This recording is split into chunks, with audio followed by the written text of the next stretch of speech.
Госпожа Фазилет и нейните дъщери. Главната роля госпожа Фазилет. İnci başardı. Keriman başladı. Civriye başladı. Zeynep Volkan Karaoglu. Recep Ferhat Karaoglu. И главната роля Иксан Караоглу. Мамо, какво виждаш? Мамо! Ей, проклето момиче, остави ме на мира. Какво се случва тук? Какво? Харесва това, което виждам. Коя от проклетите ми дъщери ще ме предаде? Коя? Какво ли ще се случи?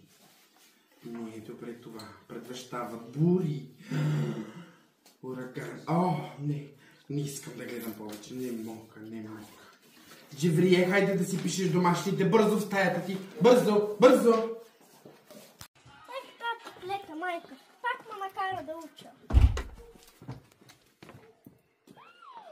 Трябва да върва да кажа на мама. Хайде да избягам.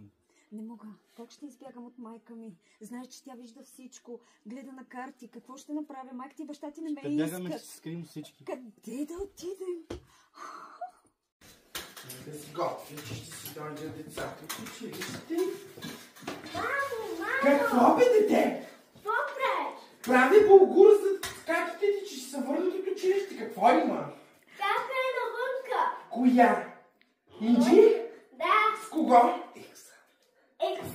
Какво прави с Иксан? С този не храни майко. Какво правят? Ела, разкажи на мама бързо. Какво видя? Кажи на мама клюкарката. Какво видя? Бяха навънка и се целуваха.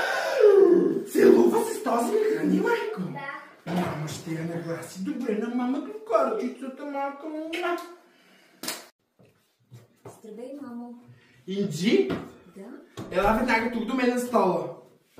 Какво се случва? Седни тук, искам да поговорим. Вярно ли е, че сестрата ти е видяла да се целуваш с този нехрани майко Иксан? Коя сестра, мамо? Къде? Дживрие. Дживрие, ела тук. Къде видя сестра ти?